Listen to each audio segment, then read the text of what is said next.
Hi, hello, and welcome back to another video. My name is Duck, and today we will be looking at the rest of my characters together. This is part 2 of my Wuthering Waves account review, and personally, I am very excited for this half because we will be covering, well, all of my favorite units and the ones I've spent most time and energy on. So I hope you guys enjoy, and let's get right into it. Okay, let us start off by talking about our short queen, Carlotta. She was an interesting poll decision, I have to say. Basically, I took a quick break from Wuthering Waves before Renacida came out, and then everyone was like, oh my god, Renacida is so good! And I logged into WoWa, and I started playing, and I really enjoyed it. And I saw Carlotta, and I knew I had to get her simply because of her English VA. Like, Jennifer English is so amazing, and I love Baldur's Gate. And for all those who don't know, Jennifer English also voices one of the main characters or main companions, or well, one of the companions in Baldur's Gate, and she's amazing. So yeah, I personally think Carlotta is a very interesting character. I very much like her lore, I like her story, and I really like the way she's portrayed. I like that she is not the head of the family, but kind of works in the shadows, but not really shadows, if we're being honest. Her stats are looking fine, they're looking good. Of course, I do have her signature weapon, so that's a massive crit damage boost. I have her on Frosty Resolve, because, well, it is her best set. And wow, would you look at that? That set effect is better than all we had from version 1 point forward. Her talents are good. I mean, you don't need normal attack on her, so that's whatever. And the rest I have on level 10. And of course, she is also S0. I do not plan on ever getting cons for Carlotta because she is very strong the way she is right now. And she's sadly not one of my favorite units. And as I have mentioned before, I only want to pull for character sequences if I really love the character. Next on, let us talk about Peeb. I love magical girls. I grew up watching Sailor Moon. I watched Madoka Magica. I think I rewatched it like 2 or 3 times. Currently I'm rewatching Sailor Moon. I have watched so many magical girl anime like Tokyo Mew Mew, or could you count Jeanne d'Arc as magical girl? I mean, yes. Point being, magical girls are my thing, and Phoebe is a magical girl. You cannot convince me otherwise. I pulled for her simply because of that reason, because I think she's adorable. I loved her in the story. I love her character. I love her design. It's super cute. And I pulled for her because I wanted her over Zani. She was my Spectro main DPS, like Spectro Frazzle main DPS, and I had her built very well as a DPS. Now she has some more. Now she has echoes that fit more of a supportive role, I guess. I mean, not really, to be honest. I do want more energy recharge on her eventually, because if you want her in a Zani team, which obviously you kind of do, then you want her to have more energy recharge so that you can kind of spam her ult in a way.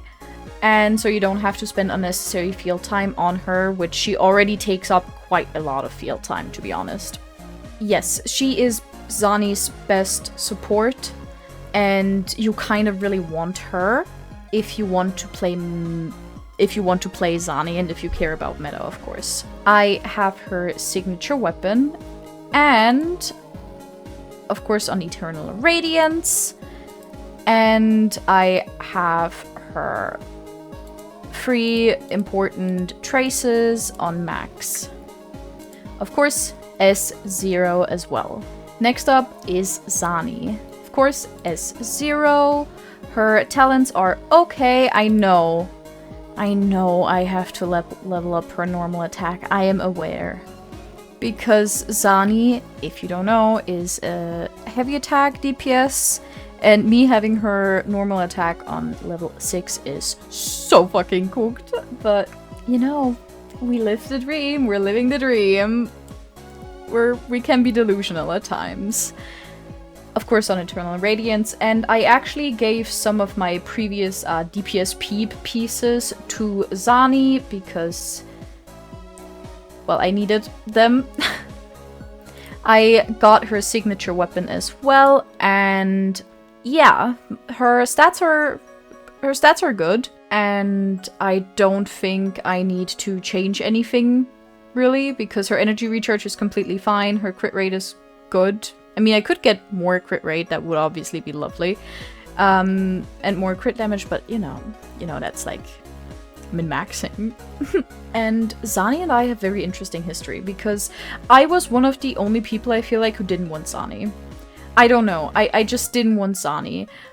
I wanted Peep, and I got Peep, and considering they're both Spectral Frazzle and you can play DPS Peep, I just didn't feel the need to get Zani. I loved her in the story. I think she is super hot. I love her accent. She's a great character. But she just didn't convince me. And everyone was so hyped about her, and I felt like the odd one out. Was it just me? Anyway, of course, me being the gambler that I am, when her banner came around, I was like, you know what? Let's just try. And I think within like 20 or 30 pulls, I lost my 50-50 to Calcharo. But it was super early, so I thought, you know what? I could. So I spent 20 more pulls. And then I got Zani. And I was like, hell yeah, that's nice. And then I was like, you know what? Might as well continue the luck streak and go for her weapon. And, well, it came within 1 pull. I am not joking. If I find it, because I believe I took a screenshot of my stat tracker and stat tracker and sent it to a friend of mine. If I find it, I will blend it in here. If I don't find it, then source, trust me, bro. And now let us talk about the reason why I originally wanted to skip Zani. Jacona, my love, my one and only, my baby girl, my darling. I have such a huge thing for musicians. I'm sorry, not sorry. If there is a musician in a gacha game, I will get her. Or I will try, at least. I will try my absolute best. I love Jacona. I think she is gorgeous as hell. When I first saw her in a teaser, or in the oh, actually, never mind. You guys remember the Renacida anime type trailer that came out right before Renacida release, I believe? Yeah, we saw a snippet of Jacona and how she's like playing her instrument, and she's just like, she's this elf with red hair. Well, duh. And I saw her back then and I fell in love. And then when I found out that she will be released very soon, I skipped Cantarella and Zani to go for her. Yeah, that's how badly I wanted her.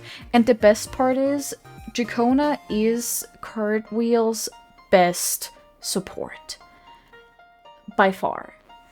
And so I thought, I love both Cart and Jacona. This is perfect. This is perfect. And it was. So I skipped Zani and Cantarella and Brand and Rochia actually to get Jacona, and then I did. And oh my god, I love my wife. I've so far pulled on her banner twice and gotten 2 of her sequences from the shop. She is S3 and I cannot wait to S6 her. And her sequences are interesting because her sequence 2 is really, really, really strong in just any arrow team. Like, it makes her such a good arrow support because it gives you a 40% arrow damage bonus when you use your liberation. And the rest of her sequences really just make her deal more damage, which, in my opinion, is not that great because her damage comes from her liberation, which does big PP damage, as you can see. And so boosting that damage is obviously great. Once I have her S6, I will definitely try to make like nuke showcases, but that's gonna be a long time. Yes, I skipped for her, got her, and then I wanted her S2, which I then got, and recently I bought her S3. And yes, she is the first character I truly fell in love with, and I will forever love her. She is my girl, my darling. She's perfect. I, of course, have her signature weapon because who would I... what would I be if not someone who gets her babies everything they need? Of course, Gust of Welkin, because it's just the best in terms of her being able to support the arrow team. And yes, that's my beloved Chacona. Now we come to Cartwheel. And I feel like I've had that happen to me a lot where I just see a character and I want them. And yeah, well, it's not much difference with Cart. I love her. She is amazing. I do not remember how my pulls went with her, to be honest. I don't know if it was really bad or if it was really good. I don't think it was really good because I think I'd remember that. I think it was just like your average pull session with going to like 70 pity and stuff. I did spend money, however, to get her signature weapon as well. And honestly, I think she is one of the best units in the game. And now hear me out. I know, we all know, that she is incredibly strong. Again, I think she is also very easy to build because you really just want the Windgrim Pilgrimage. And the best part is that you want 1 cost echoes free time. HP main stat, which is great. And then you want 2 nightmare echoes, which you can just infinitely farm, which is fantastic. Also, her playstyle is still the most fun to me. I will never get bored of playing my Cardiffia team. The only bad thing in the team is Arrow Rover, because Arrow Rover feels clunky to play and I'm not the biggest fan, but by now I've gotten over it. I'm okay. I'm living the dream still. She's just amazing. And before Cardiffia came out, I never noticed how impactful gameplay of a character can truly be. I mean, I knew that, of course, gameplay can make you want to pull for a character or not, but I've always kind of been of a mix of, okay, go for meta characters, but also if they don't convince you at all, don't pull. But with Cardiffia, it's like, she just feels so good to play. I don't even know why, but she's so fun to play. And she feels so good to play. And I'm having a great time whenever I play her. It's just so much fun. And I don't know why. But honestly, I can recommend anyone to pull for her and Chacona, because Chacona is just the GOAT. And Cardiffia is just amazing as well. But yes, I almost have 50k HP, which I do want to achieve at some point. Like, I am still actively farming echoes for her, but my resources for leveling up echoes is kind of dead. So we have to wait a bit for that. But I do want to give her more HP, hopefully more crit rate and crit damage, just some min-maxing type of stuff. But for her, I feel like it is very much worth it because I play her a lot. I play her in every endgame mode. She is actually really fun in Whimpering Waste as well. I am not joking, she's great. We have her almost fully maxed out, except for her intro skill, which I probably will max out at some point, maybe not. We'll see, probably not though. And we have her S0. And for all those who are wondering, yes, I love Cardifia, but I will not be going for her resonance chain. I will not try to get any copies of her simply because I want my Jacona to have copies, because I just love Jacona more than I love Cardifia. Sorry, baby girl. So I don't want to double invest into one single team as much, if you understand what I mean. I'd rather have 2 different teams where one character is fully maxed, instead of one team where 2 characters are fully maxed, if that makes sense. Maybe if I ever get rich, I'll get her S6, because that would be hype. But yeah, that's it for Cardifia. I love her, and I recommend everyone to pull for her, and by extension for Jacona. Then I think it is time to talk about Cantarella, who I only got for Furloba. And this is a hot take, I don't like this. I don't like the split between her boobies. I don't know what it is, but it just feels so odd to me. It just feels so off. Anyhow, I appreciate everything else about her. Her design, her attacks, her animations. Everything about her is just perfect otherwise. But I just didn't want her when I first got her, because I didn't want her when she first came out, because she was just a better Jinsei support, and I didn't play Jinsei anymore, so there was just no need for me to get her.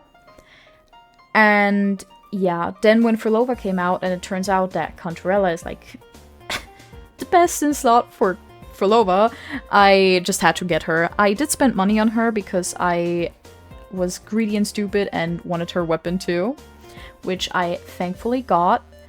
And yeah, she deals really good damage together with Furlova. Like, it's a crazy team.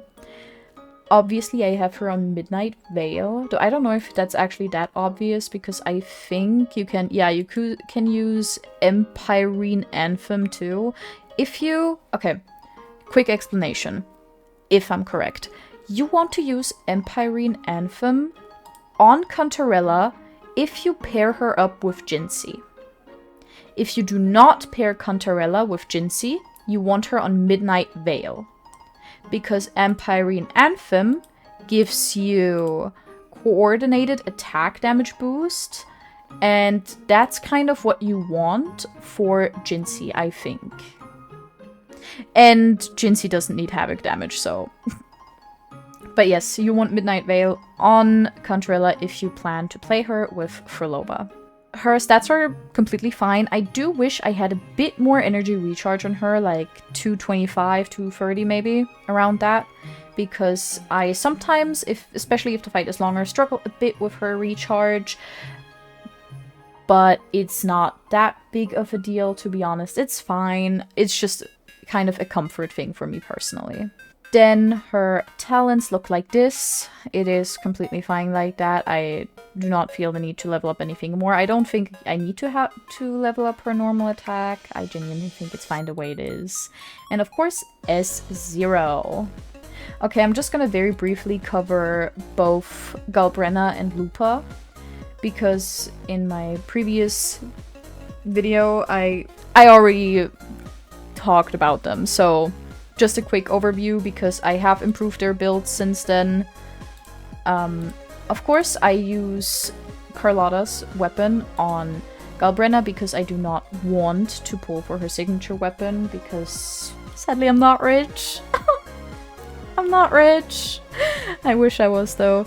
Anyway, I have Galbrenna on 127 recharge, and I really need that. By now I have gotten a bit better crit rate, I think. I am opting for a higher crit rate. I do want like 75% crit rate and maybe a bit more crit damage, not necessary though. Basically, about 10% more crit rate would be preferable. That is where I want to get, and that is what I'm currently farming for. Then we have her on Flaming Clawprint and Flame Wing Shadow, which of course is the best you want. And I do know that Flame Wing Shadow gives you a crit rate boost for heavy attack or echo skill. Actually, I didn't know that. I didn't know that. Well, now I know. Maybe my Galbrina is not as cooked as I thought she was. Those are her talents. I am, again, actively farming for more, but I'll be broke. But yes, you can expect my Galbrina to have 10, 10, 10, 10, or actually 10. I will not level up her resonance skill. You don't use that shit. This will stay 6 forever. And of course, S0. Then we have my best girl, Lupa, and God, I love her so much. Okay, I want to say that I would consider going for Lupa sequences eventually. I currently have, again, 2 characters that I want to get sequences for, which are Jacona and my love for Loba. And once I have gotten a very satisfying amount of sequences on both of them, I might go for Lupa sequences. I'm unsure about that yet, but only time can tell. Those are her talents. I do plan, just because I love her that much, to level both her normal and resonance skill to 10. I have Flaming Clawprint because it gives a damage boost to all other resonators in the team, and liberation damage bonus to Lupa herself. I have her signature weapon, and those are her stats. I do want to have more crit damage on her, but otherwise I am very happy with the way she is right now. Next up, let us talk about Augusta. So I do not have her signature. I do, however, put Jinxie's signature weapon on her. I know that it's not the best, but it's kind of all that I have, so we gotta make do with what we have. We're kind of poor. I have to be honest, I have no clue what you want, what stats you want on Augusta. I got her within 10 pulls as for the funnies, and she's kind of just been on my account ever since. I don't play her. I don't use her. She's here. We appreciate you being here, girl. Crown of Valor and Void Thunder. And don't hate me for this. This is okay. This is actually also okay. This is kinda cooked. This is really fucking cooked. And this is also not that great. There's that. Her talents are there. I do want to... eventually I want to level her up, of course, or I want to improve her and get better stats for her, and I want to play her because she is really fun to play. I tried her out once in TOA with Yuno, and it was fun, so yes, but first I have to learn how to use her. And of course S0. Then we have my beloved Yuno. I will never get sequences for her, I think. Her sequences are just a damage boost for herself and for Augusta. So there's that. Yeah, again, I don't want to go for her sequences. She's really, really strong already. I have her almost completely maxed out. I will not level up her intro skill because I just don't do that. For anyone, it's not necessary. I have her on Crown of Valor and Windward Pilgrimage. I am still actively sort of farming because I do the nests, Nightmare Echo nests every single day because I have no life. And I have her signature weapon, and those are her stats. I am completely happy with her stats. Of course, more crit rate and crit damage would be appreciated. I think I have enough energy recharge. I don't have any energy issues ever, really. I mean, for longer fights, maybe in 3rd and 4th floor of TOA, I want to give her more ER, but time will tell. In case you kind of live under a rock, Yuno is Augusta's best in slot teammate. if you have Augusta, pull for Yuno. If you need a healer, pull for Yuno. I mean, if you just generally need a healer and buffer, I think Shorekeeper is always the best option. However, Yuno also gives a heavy attack damage boost. So she heals and gives heavy attack damage boost. Meaning if you play her with Zani or Jian, that is goated. Like, you will just do lots of big PP damage. And now let us talk about my, I think, absolute favorite in the game, Frolova. She has been kind of my most wanted unit in terms of, the first time I saw her. She is just everything I want in a character. She's fun to play. She's unbelievably pretty, and she is my wife. She is my wife in this game. Her stats are looking good. I definitely want more crit damage instead of this crit rate, because the crit rate is kind of a bit, I think, overcapping. I have her signature weapon, and of course I have her on Dreams of the Lost and Havoc Eclipse. Her echoes are okay. This one's kind of mid. This one's okay. I mean, it's much better than that one, but yes. This one's also pretty okay. Here, this is also okay. And this one's... I just don't like fighting Gakati. But yes, those are her echo stats, and I am still currently farming for her, and one day I want to have one of the best Frelovers on planet Earth. Yeah, a girl can dream. Those are her talents. Of course, she's almost fully maxed out. I will probably level up her intro skill to 10 one day because I love her just that much. And I have her currently on S0. However, Frolova will be returning soon, so I will 100% get sequences for her. I love her. I adore her. She is my favorite character. I can only recommend anyone to look at her and just pull for waifu. She is really, really strong. However, just as a quick warning, she is a bit greedy. I don't know if a free-to-play Frolova team exists. Her current best team is Frolova with Cantarella and Rochia. I do not have Rochia, and I will not be pulling for Rochia because I don't want to. I really just use Frolova with Shorekeeper and Cantarella, and the team works really, really well. Yes, you kind of really want her weapon on her because it's just a massive stat boost. I think, like, it's really, really good on her. I don't think it's necessary per se, but you will feel the difference if you use a weapon other than her signature. And of course you want another teammate in the party who does echo skill damage. So for example, either Cantarella or Galbrenna or Rochia, because those three do echo skill damage, because when Frolova is in her ultimate state, her Hecate deals big PP damage whenever a teammate uses an echo skill. So you want to trigger that big PP damage as much as you can.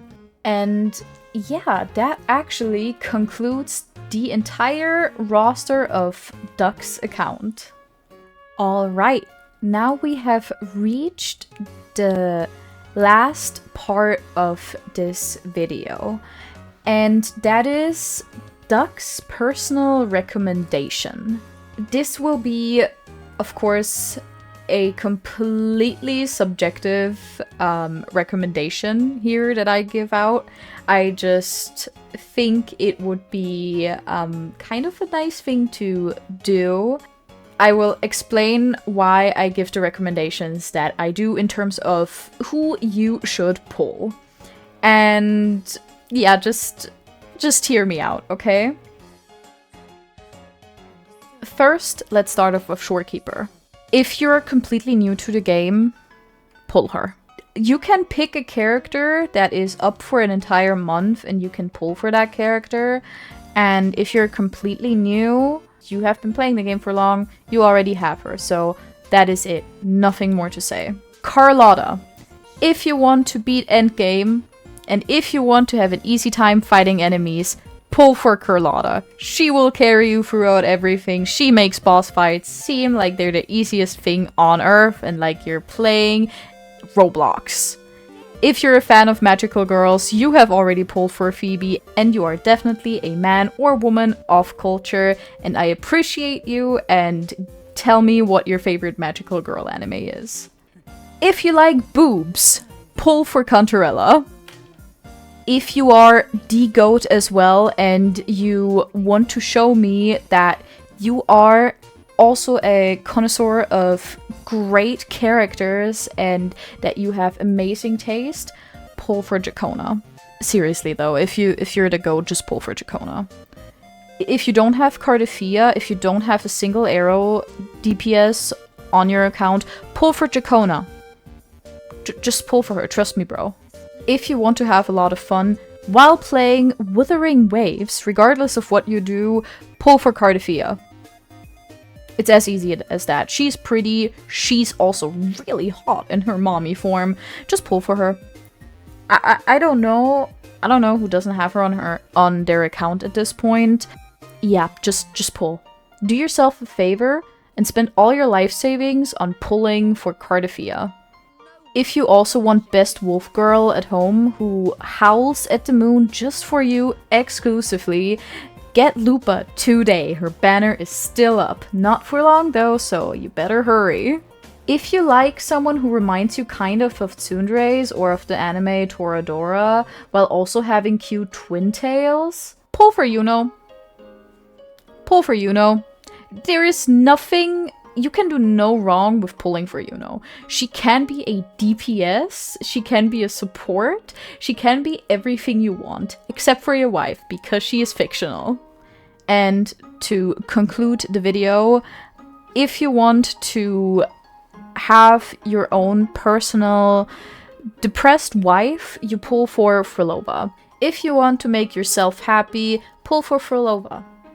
If you have trouble getting up in the morning, pull for Frolova so that whenever you get up, you can open up your game and just look at her.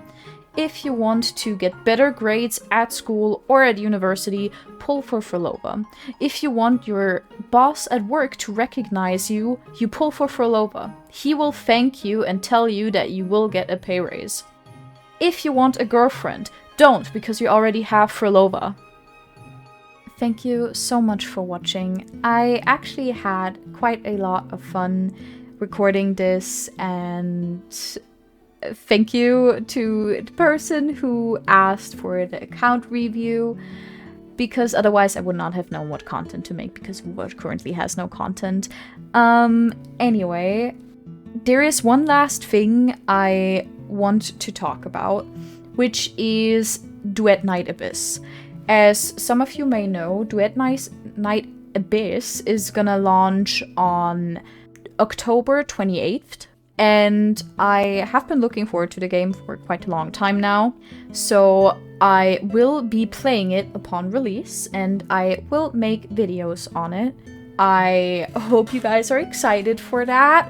The next video I'll be making is probably my first impressions on Duet Night Abyss, and I hope you guys enjoyed, and have a great rest of the day or night, and see you on the next one.